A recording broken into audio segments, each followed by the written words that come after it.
Hello YouTube, this is OBIS. Thank you for joining me for another sound design tutorial.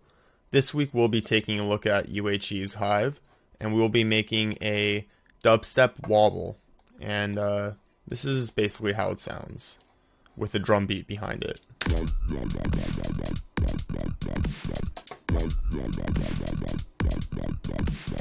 And soloed.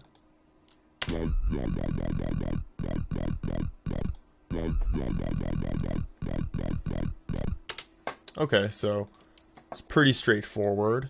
It's a fundamental sound in dubstep and electronic music, and it's not that difficult to make, although you have to dial it in just right, at least to start getting that signature vowel sound. Now, keep in mind I am using a subtractive synthesizer. Basically, not a wavetable synth such as, Native Instruments Massive or X-Ray Records Serum, where you have a lot of digital and hybrid waveforms and you can scan through the wavetables and you can modulate. You can't do this in HIVE. However, you could use combinations of basic waveforms along with some effects. In this case, really what gives the sound. HIVE calls it corrode, but it's basically a redux. It's like a very heavy saturation / downsampler. And that really starts to give you that signature, I would guess, vowel sound, or yoy or wah, or however you dial it in, that will give you the characteristic vowel type bass. So let's get started. Basically, first thing you do, obviously, is open a new MIDI track. Let's just mute that. So in Ableton, Control-Shift-T or Command-Shift-T if you're using Apple. And if you're not using Ableton, just make a new MIDI track. Scan to your plugins folder, open up a new instance of HIVE. In HIVE, we want to open up an initialize patch. So we go to presets, we'll go to user, and then right under user, you'll see init. So we'll initialize the preset. And that is our stock sound, our basic sound. Let's bring the volume down. We'll copy our MIDI pattern over just to keep it simple, and we can audition with that.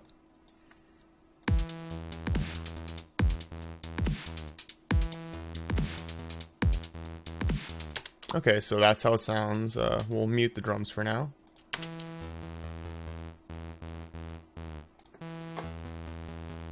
So first thing we want to do, since this is a bass, we want to put it on mono.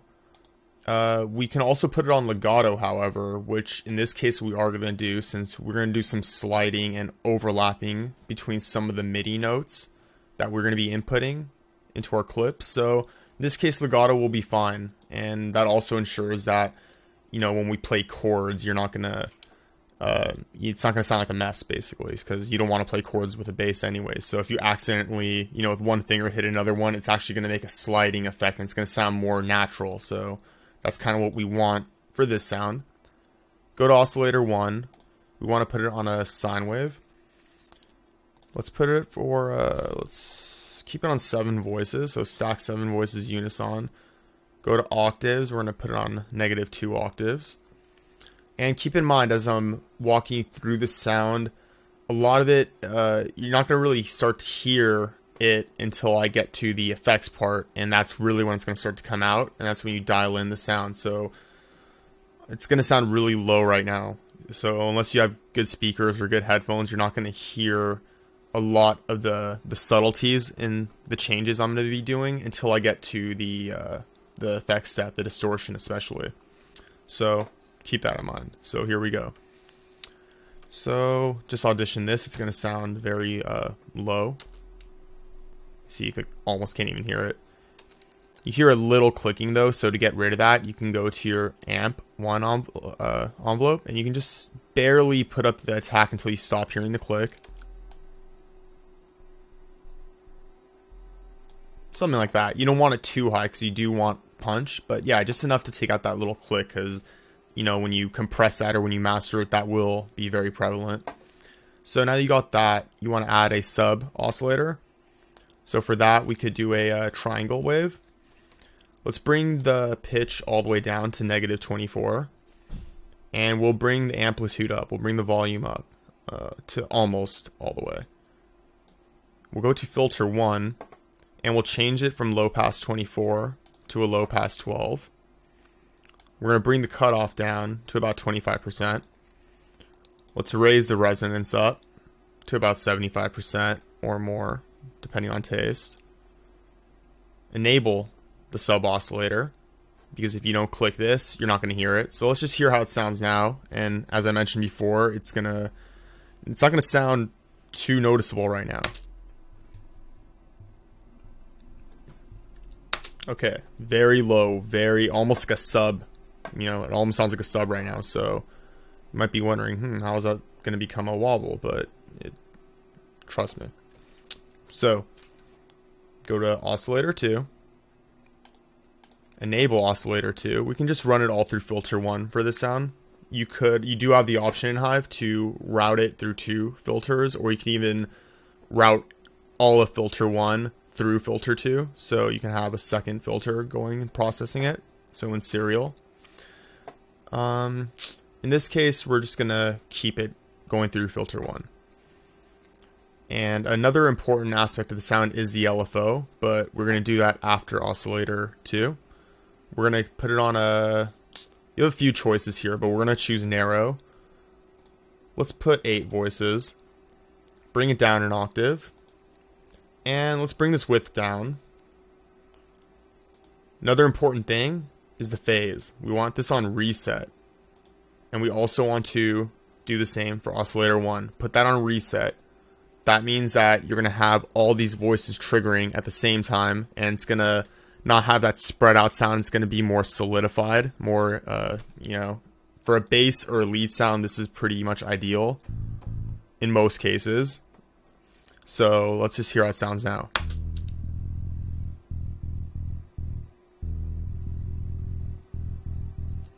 Okay, so it's still very low, kind of indistinguishable, but we're getting there. We're still sculpting the sound. Next thing we want to do is go to sub 2. Let's put pink noise on. Let's enable sub 2 and filter 1. And let's bring the volume down a bit. Just add a little more grit in there. And I guess now would be fair to do the effects. But before that, what's even more important is the LFO.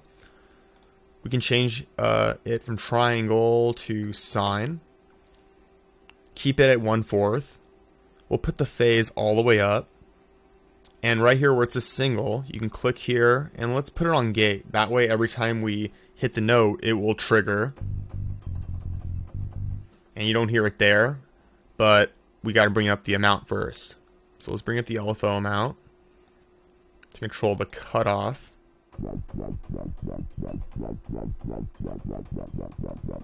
Okay. Let's bring up the pitch bend up and down 12 so that we could do modulation and automation bends inside Ableton as well. So that's where we're at now. Another thing is you want to bring up the glide to about there. Not too high, but not too low. And now, this is where the magic kind of starts to happen. You want to enable your distortion. In this case, corrode. And basically you want to dial in your rate and your crush and the mix. So once you balance all these, you'll get this magic balance that will kind of give you that vowel sound. And depending on what kind of sound you're going for, this is basically where you kind of get it. This is the heart of it. So I'll just play this back and we'll start dialing this in.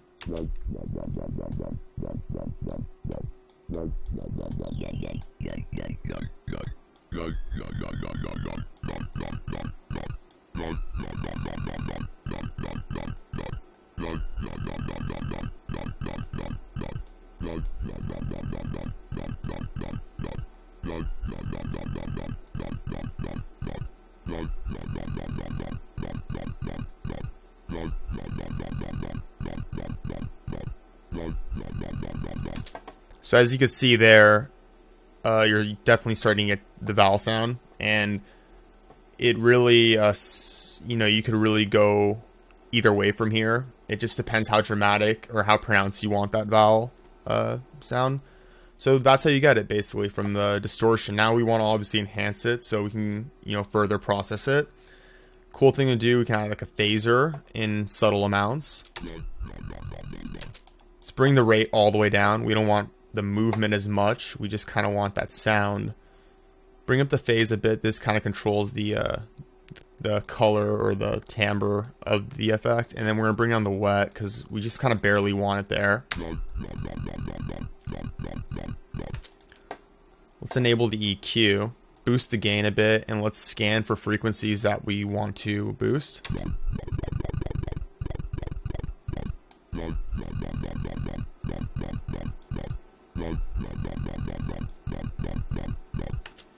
And the mids we could basically leave as they are. We could bring up some highs though.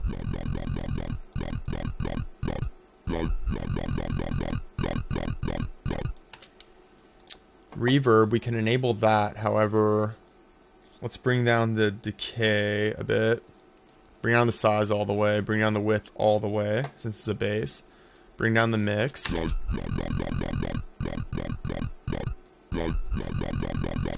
Just want it there for presence, just to kind of give it kind of like a room. Next thing we want to do is turn on the compressor. Before we enable, we want to, you know, increase the amount and bring down some gain reduction, but we want to bring down the output because it's going to get a little louder. So let's bring up the amount until we start seeing a little white line come in here, and that means we're getting some gain reduction.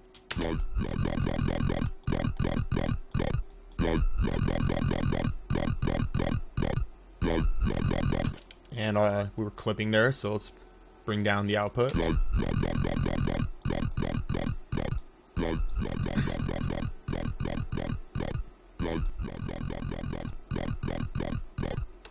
we can bring down the attack a bit. Okay, so another thing we can do, just a little detail, is add a little bit slight pitch modulation. We could use our second mod envelope for that. So down here on our modulation sources, let's enable mod 2. And from these two destination slots, you can click until you see a crosshair. And let's drag it to the tune or pitch of oscillator 1 as well as oscillator 2.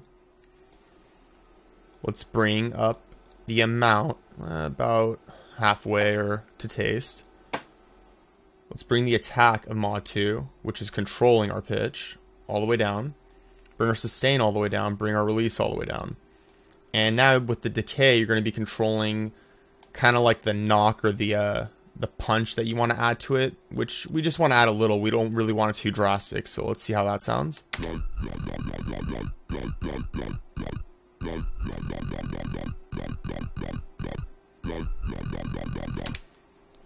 You know, just barely noticeable, but it's just a little characteristic that'll define the sound just a bit more. And I mean, like I said, this is basically some ideas for you. I mean, you could apply this to any style of music you're doing. You could even, you know, change the LFO, how, you know, how it's set up. You can make it faster. I mean, 16th.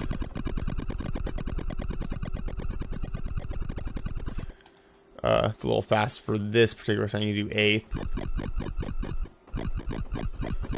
And obviously you can control the rate and crush of the crowd, and that will kind of like change the vowel characteristic.